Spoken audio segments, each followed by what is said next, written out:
Welcome to another edition of Let It Be Known. Again, brought to you by the folks at the Bell Project who are uniting families one step at a time, fighting for the right for bail and getting rid of cash bail. They've helped over 40,000 families to date. Also, brought to you by the March On Pact. It's a women led pact working to defend democracy, protect reproductive freedom and voting rights, and elect bold Democratic leaders. The March On Pact. Check them out. Folks, we got a lot going on today. I'm glad that you can join us on this midweek edition of Let It Be Known. So much going on, as we always say, right? That's become our phrase. So much going on because it really is so much going on. And we began this today. Now, of course, everybody talks. Everybody except the right people, right? Talk about the Epstein files. Well, one of the more underreported things recently, at least from my standpoint, at least from what I could see, is this with all the stuff related and unrelated to the Epstein files. This one may have gone a bit underreported. Tova Noel, who worked as a prison guard at the Metropolitan Newly released Correctional Justice Department Center. documents Here are is the shining a report. shocking light on one of the most infamous deaths in recent history: Jeffrey Epstein's 2019 death at the Metropolitan Correctional Center. And once again, the footage and the official logs don't seem to add up. The They don't add up. They definitely don't add up. And this Tova Noel, who worked as a prison guard at the Metropolitan Correctional Center in New York, reportedly conducted a search for Jeffrey Epstein on her cell phone minutes before he was found dead. She also received some mysterious payments, the last being a $5,000 cash deposit in her bank account, according to the DOJ. Her online activity and bank records have raised questions about the night of Epstein's alleged suicide. The now former prison guard, who's 37 years old, was one of two guards who were accused of falsifying records to show that they checked in on Epstein during the night of August 10th, 2019. FBI documents show that she searched, quote, latest on Epstein in jail at 5:42 a.m. and again at 5:52 a.m., less than 10 minutes or less than 40 minutes before her colleague found Jeffrey Epstein dead by hanging at 6:30 a.m. Earlier that shift, according to prosecutors, Tova Noel shopped online for furniture and she took a nap. She, she absolutely took a nap, um, according to um, prosecutors. She took a nap.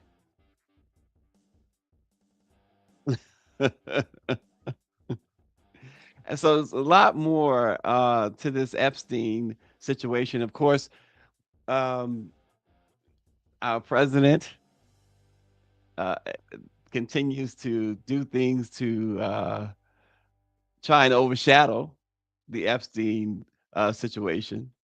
Good morning, Orangey says she's a fool. She sold her soul for a few $1,000s. She should have sold it for 5 million at least.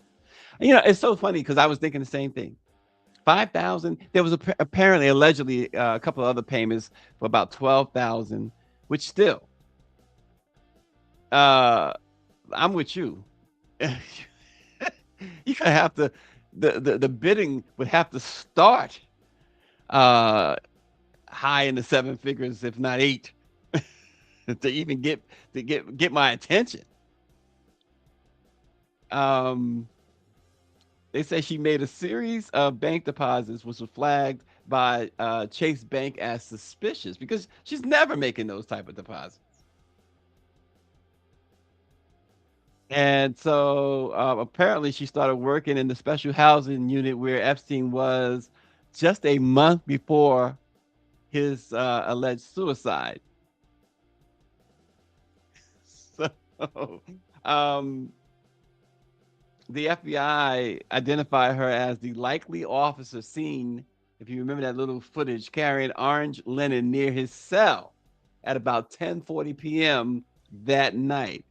And of course, Epstein used strips of orange cloth to hang himself. Now, of course, she denied giving him linen and said she last saw him alive at about 10 o'clock.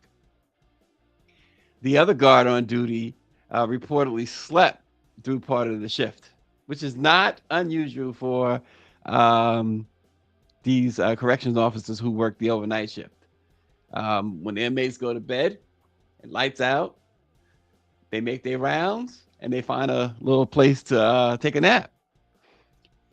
Um, but her lawyers say that she had nothing to do, of course, with Epstein's death. And no, 12 grand can't even get you a good lawyer. Very interesting stuff. Uh, that's flying under the radar. There's a whole lot more that goes underreported or not even reported when it comes to Jeffrey Epstein. So, oh gosh, it's such a mess, and nobody wants to really come clean about what's really going on. They don't. And it's becoming if it's not already obvious, and I don't know why it wouldn't be obvious, but it's becoming more and more obvious as to why this is taking on such a mystery. I mean, and let's not even get into Stephen A. Smith and his take on this stuff. The guy is just speaking of selling your soul. the, the guy is just he's soulless at this point. He is totally soulless. He continues to why didn't they make a big deal of this when Biden was president? Why didn't they release the files then? Idiot, number 1, public idiot, number 1. They they were still lawsuits and court situations going on where it wasn't allowed to. And unlike this administration, the former administration adhered to the Department of Justice.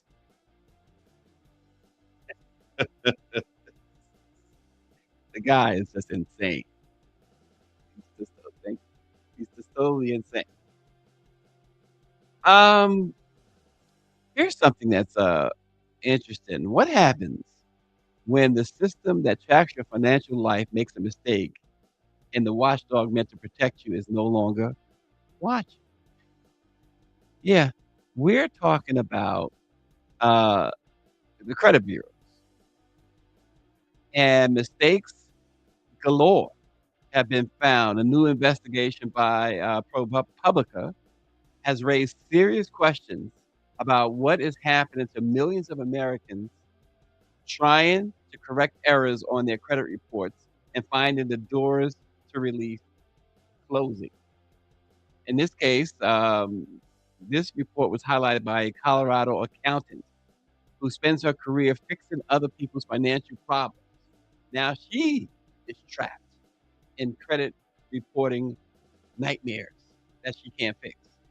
Rebecca Shepherd is her name, and she says her credit score plunged about 85 points after a $240,000 student loan suddenly appeared on her credit report.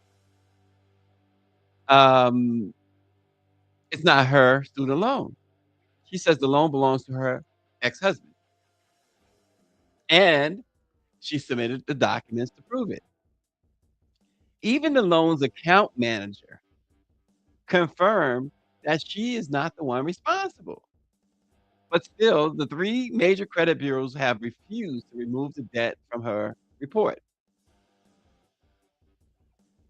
She says this thing that's going on is blocking her from buying a house where she had planned to live with her disabled dad. According to ProPublica, this has been going on for years. Americans could turn to the Consumer Financial Protection Bureau when credit reporting agencies ignored disputes. Well, that's not the case anymore. The agency did have the power to investigate the complaints, find the companies, and force the corrections of your report. But ProPublica reveals that since the Trump administration scaled back the enforcement of the Consumer Financial Protection Board, relief for consumers have totally collapsed. Experian once resolved nearly 20% of complaints in the favor of consumers, I should say. Well, last year that number fell to less than 1%. TransUnion's relief rate also dropped. Consumer advocates say without regulators pushing back, without financial protection board, the credit bureaus don't have any incentive whatsoever to fix things. The National Consumer Law Center says the thing is making them do any kind of effort is a lawsuit or a regulator, and now we don't have the regulator. Since 2025, more than 2.7 million credit reporting complaints have gone unresolved. No other options are left now. And in this case of Miss Shepherd here, she's now sued the credit bureaus, hoping that the courts will do what the system is failing to do. Now she's got to go to court. It's a complete and utter mess. It's in shambles. And they're TransUnion, Equifax, those guys are sitting on their behind, doing nothing. And in her case, and in many other cases, I mean, she has taken out the time, I'm sure, valuable time, to show them documents, go to the sources of the information who back her, and they still won't remove it from the report.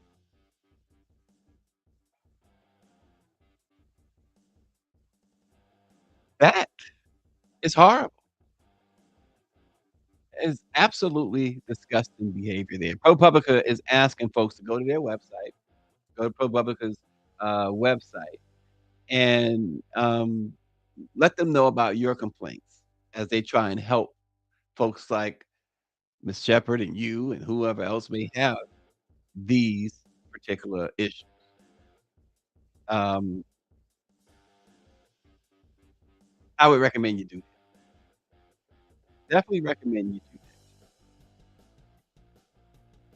that. I'm gonna dive into a little sports, some history in the NBA last night. This an incredible feat happened last night. Bam Adebayo of the Miami Heat had a night for all time with a point total second only to Wilt Chamberlain in the NBA record books. Bam scored 83 points. Y'all heard that right, 83. Setting league marks for free throws made and attempted in the game for the Miami Heat. The Heat won 150 to 129, which means Bam scored better than 50% of the Heat points. They beat the Wizards. Of course, Wilt's record is 100 points, and for a long time, folks, that record will not be touched. Well, Kobe Bryant once scored 81, and folks like, okay, that's it. That won't be touched either. Well, Bam scored 83 points. His final numbers, he shot 20 of 43 from the field. So he attempted 43 shots. He also took 43 free throws. That means that just about every time he touched the ball, he got fouled. He attempted 43 free throws. If you know anything about basketball, boy, it's mind-boggling. There are players who go 20 games without shooting 43 free throws in total. He hit 36 of those 43 free throws, and he shot 22 three-pointers. Now he's a center, and he's one of those more conventional centers, a big body, Shaq-like body, who don't usually shoot the jump shot. But he took 22 three-point shots. He made 7 of them. Bam was in tears after after the game. But that is he's a what an accomplishment, monumental accomplishment by Bam Adebayo. 43, that's the number that keeps coming back at me. 43 free throws. And people say like Jalen Brunson is a foul baiter. 43 free throws is crazy. And 22 3 points. And I think it's certainly not to take anything away from Bam's performance. But I think when you have a team in front of you like the Wizards who have absolutely nothing to play for at this point, and I'll stop short of accusing them of tanking, but they are. So I guess I'm not going to stop short. They are definitely tanking. And so when you get a player as prolific as Bam, he probably was feasting the moment he saw the schedule and said, "Oh, we got Washington next," and he just told his teammates, "Get me the ball. Just give me the ball." And he took all the shots, 43 uh, field goal attempts and 43 free throw attempts. So if you keep a score at home, that's 86 shots. That's a lot. At some point, don't you feel? I mean, it seems like an athlete would be like, "Oh, wait. We're all professionals. Why am I taking 86 shots? What's going on here?" I mean, even the person that's making this accomplishment, it's kind of wild. It is kind of wild. But that's the NBA. Again, I have a lot of issues with the NBA and the fact that you get away with everything in the NBA. There's no such almost no such thing as a travel or carry, as I've mentioned this before. Now, I didn't watch the performance, I just saw some highlights, but I can only imagine, um, exciting to some and maybe not so exciting to others to see one person just simply even when Michael Jordan was dominating, even when Kobe Bryant was dominating, we mentioned Kobe's 81-point game for the most part. I mean, that was a one-time only thing with Kobe. I mean, there were other games he did score 50 or whatever, 40 plus. But watching a player, your team comes down the court, you know who's getting the ball, you know who's shooting the ball, and maybe that's what makes it even more extraordinary that the team that is opposing you know who's gonna have the ball and who's gonna shoot the ball and still can't stop it. Apparently, that was the case, uh, last night, and nobody could stop him. Nothing can stop you, he's all the way up. That was Bam Adebayo, last night. So, Miami Heat and the Miami Heat has positioned themselves, for the playoffs. And the East, other than the top 2 teams, Detroit and Boston, you know, it's gonna be a dogfight.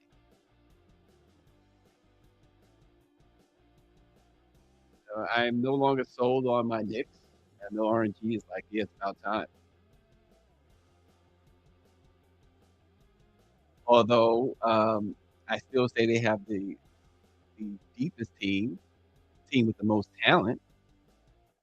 They're just not as athletic as they need to be, and they're just certainly not as smart as they need to be. So we will see. But again, what a performance um, from Bam Adebayo last night. So we will see what happens. Who's going to be next to score 80 points in a game? Who is going to be next? All right. Before our guest comes in, again, we are expecting second day in a row a special guest. But before our guest comes in, we gotta go out to our girl to get some news from Florida. News you can use from the one and only Shawnee B. Let's check it out. Tuning in to Shawnee's World. It's your girl, Shawnee B. And if you're cooler, you got to cool. Oh, yeah.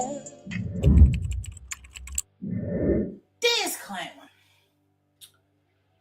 We have to start making people understand you can't go out making threats with your ugly ass, because we're in a really, really scary time where people are really following through with those random shootings or terrorist attacks and things like that. So children, you have to understand you can't use that as a flex to think, well, ain't nothing going to happen to me or my parents, because it is, especially if you live in Florida. Now, I'm taking you to Florida because I'm going to tell you about this 10-year-old that passed a threat that got him put in handcuffs and detained. Now, I'm going to roll the beam footage, but then we're going to slowly come back and talk about the details, because you need to talk to your children about how serious it could be. And parents, you need to listen because it could affect you. Let's roll this beam footage. Let's go. All right, man. We're gonna head straight over to the gates. Looks like I could find it.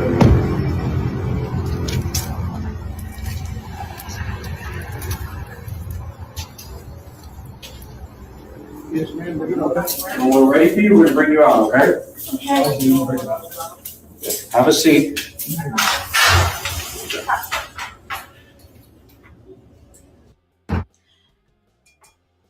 Now, when I originally saw it, I thought this was an AI video, because normally, and especially in certain states, they do not allow them to show the face of a minor who has committed a crime. But they said in Florida, baby, they don't give a damn. Allegedly. And they're going to show your face because, again, if you have a crime, especially a felony crime, they showing your face the whole time. Now, this 10-year-old who answers to the name of Makai Sweeney, okay? He is a student of Pride Elementary School in Florida. He's facing felony charges. You're like, what? Yes, ma'am. Yes, sir. He is facing felony charges because he wrote a message on the whiteboard at school that he was threatening to bring a GUN to the campus, and he had wrote on a list 3 to probably a few students' names on there that he wanted to personally harm. Now, the crazy part about it is he didn't hide it. He didn't deny it. And so when he mentioned that he was going to bring this GUN to school on the whiteboard, he wrote and left the note on the desk. That's when they found it and said, oh no, this is serious. And he said in so many words that I'm going to kill. Okay. Now, the sheriff's office said this is a serious matter, and he's taken into custody. As you see, he was handcuffed, he was detained and put in a detention room. Now, you cannot ever in life play with something like that. And I am on the fence with this one, because the fact that he felt comfortable saying it, writing it on the whiteboard and writing it on paper on his desk means that he's gotten comfortable with the thought of even thinking he could do this. Even if he didn't have access to guns or knives or bombs or anything, the fact is, had he said it, he felt it, he meant it, is scary to me, because obviously he's idolizing the stuff that has happened thus far. So locking him in handcuffs and putting him in a detention center to me, because I'm scared of jail, I would be like, oh my God, I'm sorry. He did say he didn't mean it. He was kidding. But I don't think people that have these threats that they put out are scared of jail, because everybody glorifies jail. They show y'all in there playing spades, dominoes, working out, getting the GED. Y'all making hibachi grills on your bed. You're showing people how to sharpen toothbrushes to knives. It looks glamorized. You get out, then you talk about, this is why I'm buff. And so when kids see it, they're like, wow, that's so fun. I want to go. Oh, baby, prison system is crazy.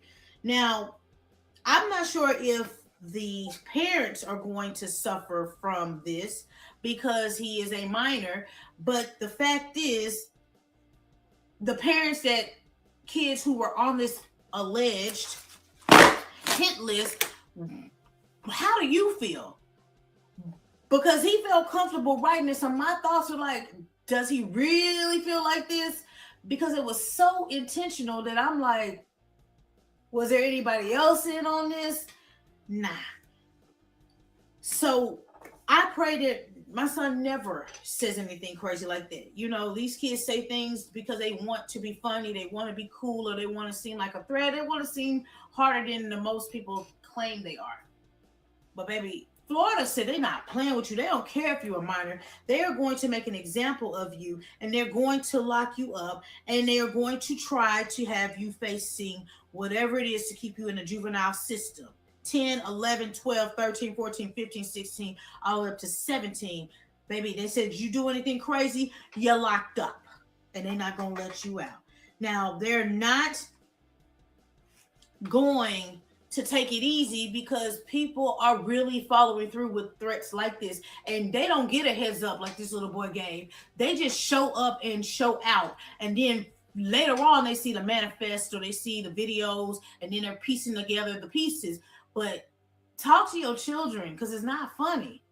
It's quite scary. When I was in high school, they beat up one of my friends, and he told us, don't come to school tomorrow.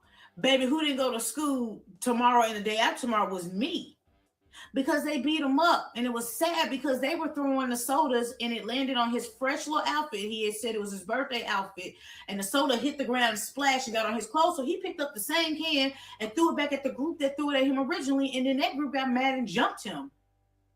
And he was so beat up, y'all. I just wanted to cry. And he said, don't come to school tomorrow. And I was like, okay. Didn't. Now, he never followed through with it, but you can only imagine if he did, who he was going to go after. And if he missed them, he was going to go after anybody he felt laughed at him during his most embarrassing moment. Even the people that probably didn't laugh was going to get it. So you can't play with that little 10-year-old boy. You can't.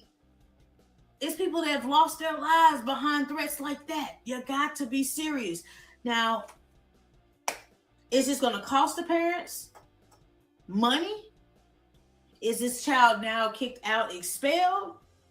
What are the other repercussions outside of him now facing some felony situations? Are y'all just showing him what could happen and letting him out? Because honestly, if you're going to go this far, arresting him and putting him in a detention center, I say let him stay a few nights and really see what it is. Scare him like the TV show Scare Straight, because it's given Scare Straight minus the inmates. So don't let him out. To me, let him go in there for a few days and make him, get into his head psychologically so he can know this ain't where he want to be. Now, if that's the place that he want to be, then we got some questions to ask the parents, okay?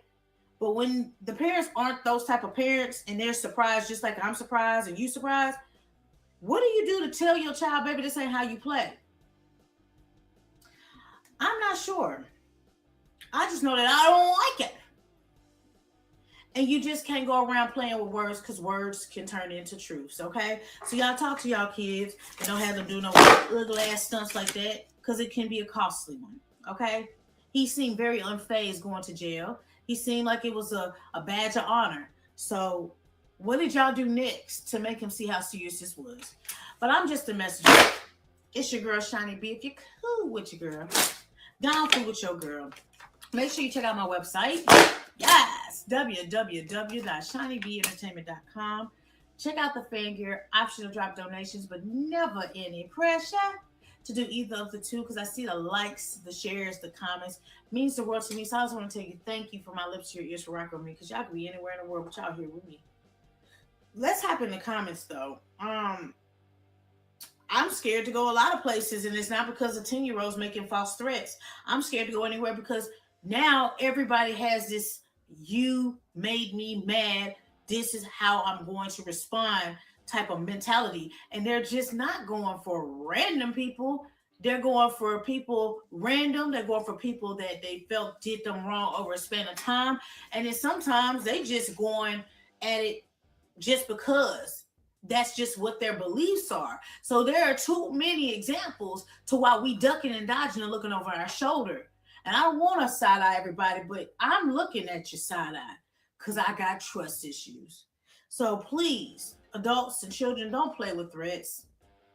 If you're not gonna do it, don't mention it, don't say it, don't do none of it. Just don't do it, period. Go get some therapy. Okay. But until next time, next story, and I'm out this piss. Oh, listen, it's some sort of world, right? We live in some sort of world. It's Shiny B for you. Um, Dionne Warwick is back in the news, folks. She, of course, as everyone says, is still fabulous. Still thriving on the verge of releasing her final album. However, she still has a few legal matters to settle first. The fact that she is preparing for her duets album with Kalani, Cynthia Erivo, and others. Probably said the names wrong, right? Warwick is now suing Artist Rights Enforcement Corporation for allegedly stealing millions of dollars in royalty income for songs like Walk On By and I Say a Little Prayer.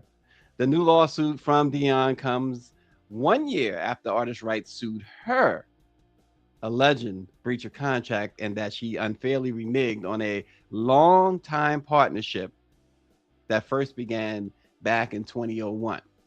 Dionne's lawyers contend that the firm used a one-page agreement hastily signed to exploit Dionne and quietly take millions of dollars from her until she realized. Her lawyers say that Dionne seeks to expose this company's performative ethics and vindicate her rights and obtain restitution for the damages caused by their decades-long pilfering of millions of dollars in royalty income she earned as a result of her legendary recordings. Dionne says that the company has taken her royalties from several of her hits, like we said, Walk On By, I Say a Little Prayer, I'll Never Fall in Love Again, and That's What Friends Are For. According to Dionne, and even more songs. She had retained them back in 2001 to retrieve royalties that were owed to her by the label formerly known as Warner Brothers. Remember, Prince had a big beef with Warner Brothers. Her lawyer says that she believed the deal pertained only to her issue with Warner Brothers and not to anyone else. Instead, AREC took a 50% share of any and everything she recorded from 1962 to 2001. So Dionne says, listen, you guys have been taking advantage of me forever, and the buck now stops here. And artists have had their fill of these labels, the former labels, pilfering from them, and these companies. You see many of them, including recently, Britney Spears sold her catalog. Said, just give me the money. Just let me get out this fight. Just give me the death. Show me the money. And so Dionne is is she's lawyered up and she's coming for AREC. We will see. We will see what happens. We will see what happens. And again, we continue to tout the Bell Project as a supporter of Let It Be Known. The Bell Project has continued to try and build a justice system rooted in dignity and equality. They've supported over 40,000 clients through free bail assistance. Visit bailproject.org for more information.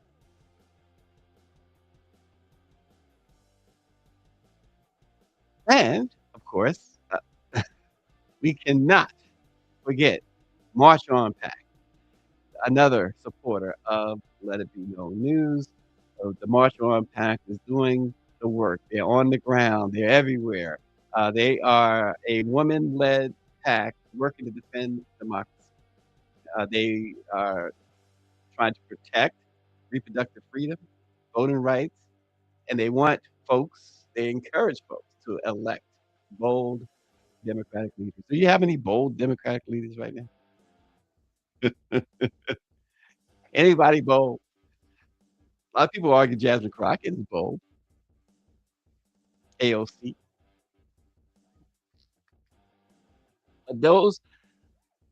That's what they're talking about.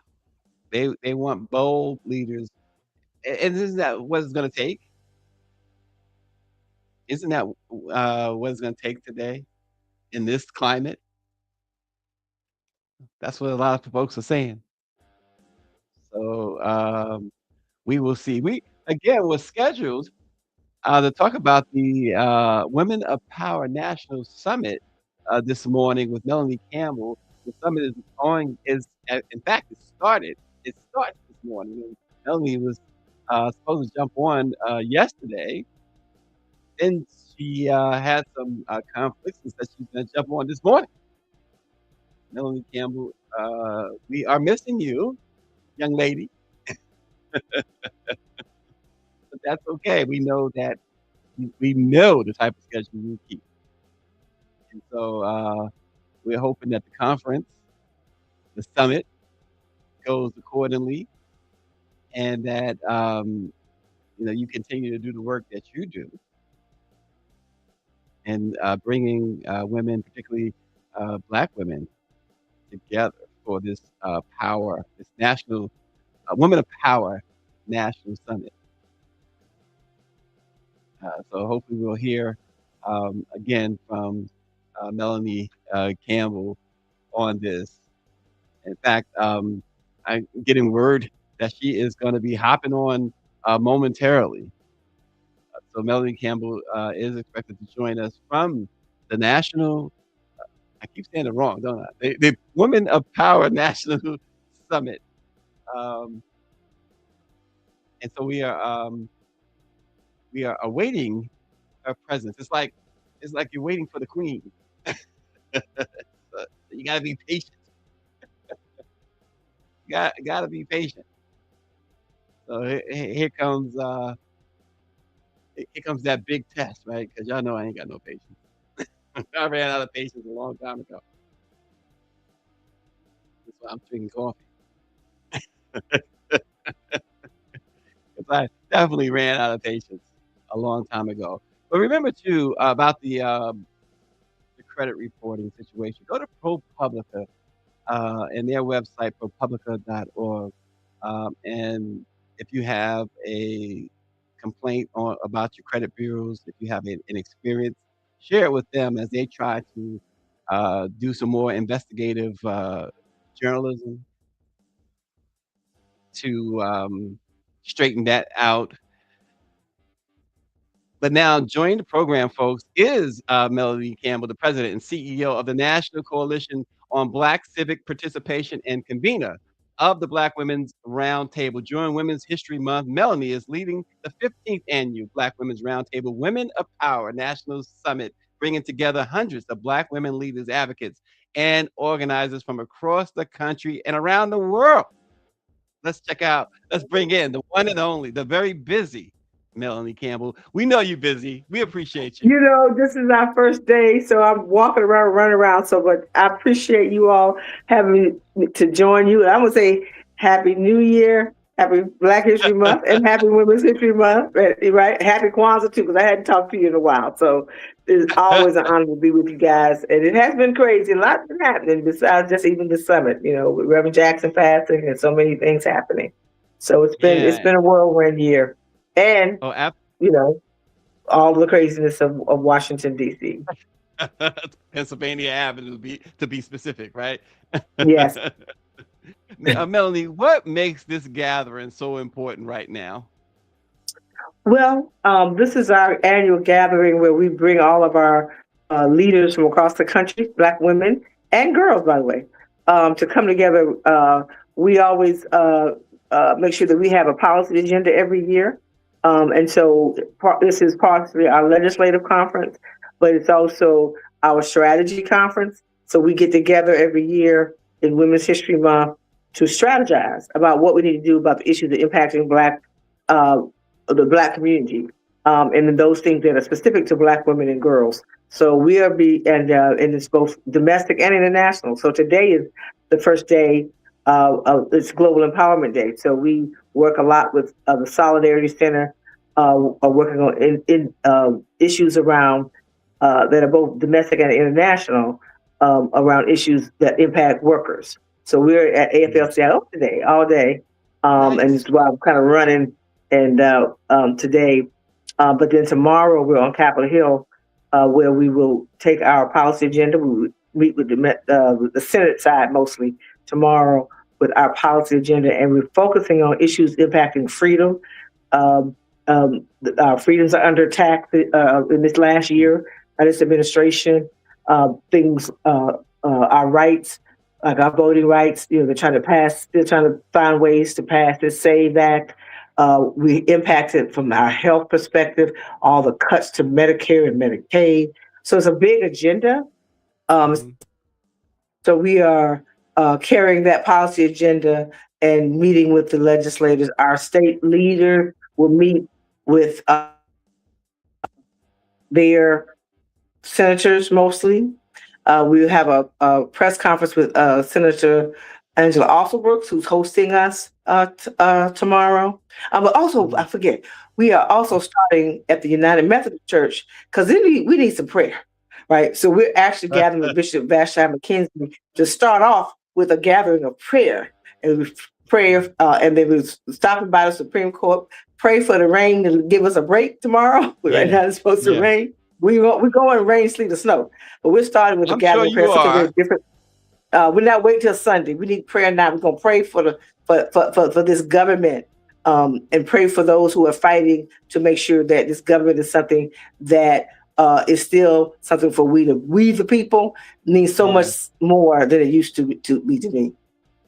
Well, this year's theme of the Women of Power National Summit is United We Win. What does that message mean at a moment when many Black communities feel under pressure economically and politically?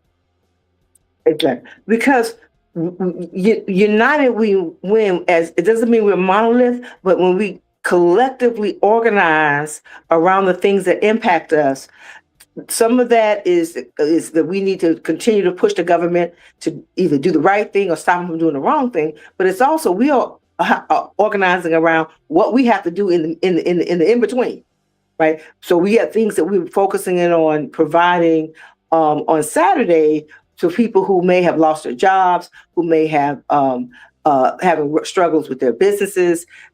We have a whole marketplace for 2 days with Black women entrepreneurs. Many of these women, that was their side hustle, but now it's their primary hustle because they may have lost their federal government jobs or lost their federal contracts. So we also making sure that from a local perspective, we're providing those kind of resources for people.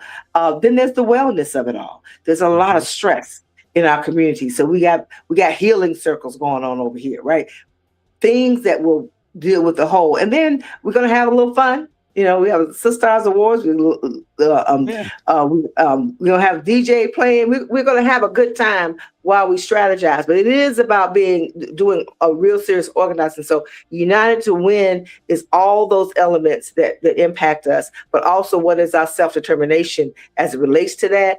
And because we didn't always have the federal government on our side, but we've never had a federal government that was trying to become a full-blown dictatorship. So we're living in difficult times, and we have to find ways to strategize. Not all of that would be where everybody can hear and hear what we're doing. Some of the stuff I won't be able to share on this Zoom, on your show, but you'll see it when you see it. Well, also, you talk about Black women. The data shows Black women influence about $1.7 trillion in consumer spending. How can that economic power translate into political and policy power?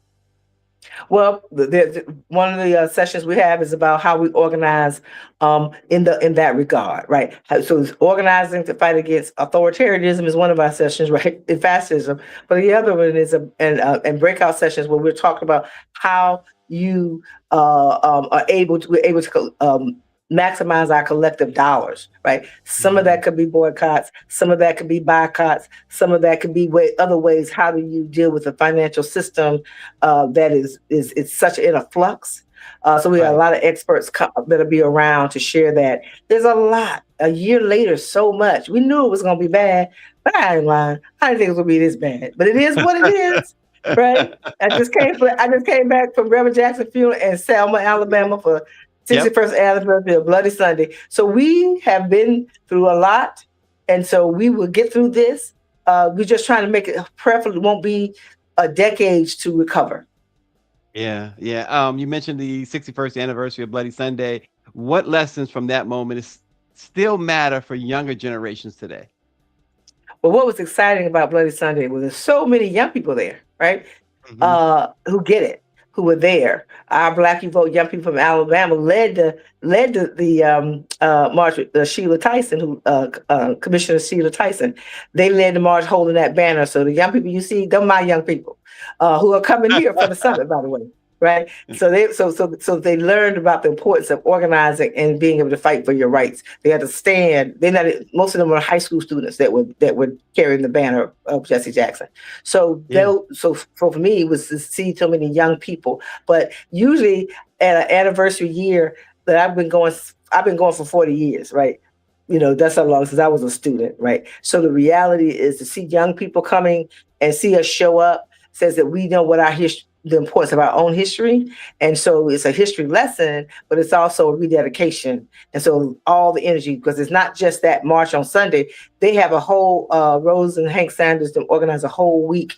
They call it Selma Jubilee. So there are workshops and organizing and festivals and things that go on for that whole week so that that Bloody Sunday anniversary is not about one day going across a bridge. It's all the things that we even talk about here today.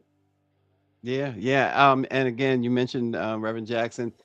We know among so many other things, he created space for women leaders across the civil rights movement. What impact did he have on the political rise of Black women? Well, I can say this. I was a student when Reverend Jackson ran in '84, so I can tell him my age. That's how long I've been around. So being able to know that he influenced my life, I can speak for that because I was around one of my first campaigns, volunteered to do voter registration, being there when he was telling me, well, I am somebody, and being able to be poured into because I've been around civil rights since I was in college. So yeah, my life. I know people like Minyon Moore and Donna Brazile and Leah Daughtry and so many others. He had women, Reverend Willie Barrow, who gone to glory, was his chair forever, ever, ever. She mentored people. So I know this for myself. I know I wasn't like in his circle, but later on in life, I was able to be in his circle because I was part of civil rights leadership. But being able to know that he touched so many lives and women, definitely he opened doors. Janice Mathis, who actually runs my Social Justice Institute in Atlanta now, was on his team. Such a lot of Black women's lives. And then of course his wife is all that too. First time I was Yeah. around somebody who really lifted up Black women was going to Rainbow Push convention conference in Chicago and going to that women's conference and being poured into. So the family itself also represent that. And his sister Santita, and his daughter Santita, and all of them, that the family, they sacrificed a lot. So I made my way to Chicago for that Friday. I'm losing track of days, and then went to Selma. So I'm filled up and tired. Yeah. And tired. Well, we know you got a lot to do. Just a couple more quick ones for you before we let you go. You've worked, of course, for decades building civic engagement among Black women. What do you see today that gives you hope? What I see today is what I saw over the weekend, that our people are resilient and we know the assignment. As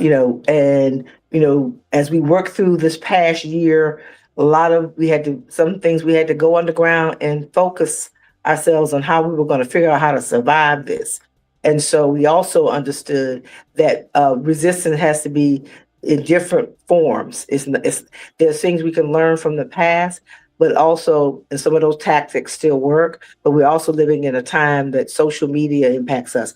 All the kinds of ways that we are, attacks come in various different ways, and so strategy has to be different, right?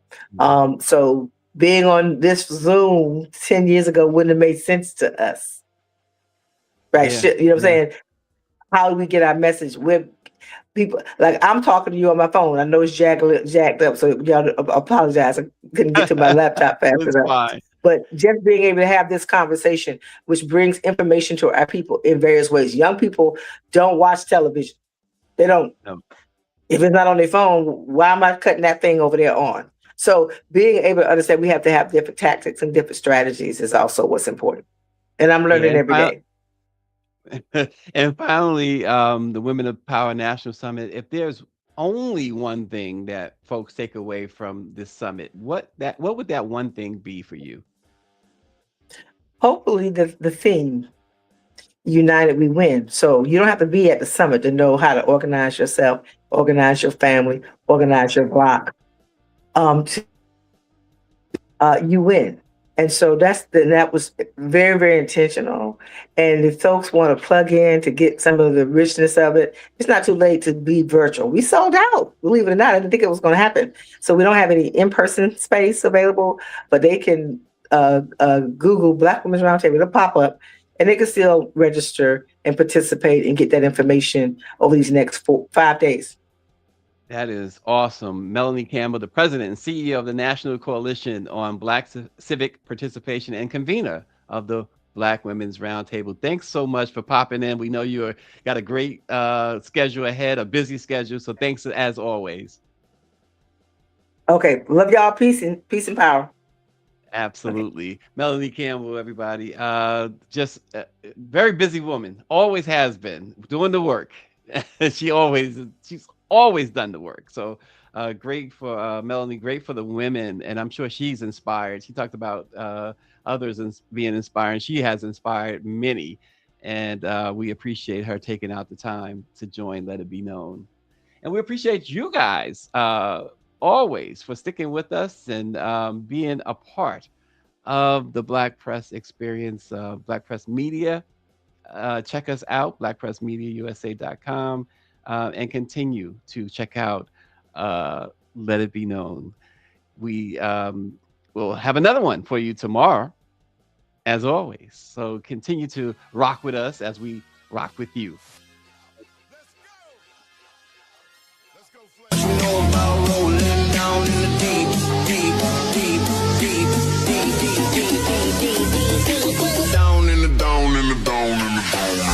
What you know about rolling down in the deep? When your brain goes numb, you can call that mental freeze. When these people talk too much, put that shit in slow motion. Yeah, I feel like an astronaut in the ocean.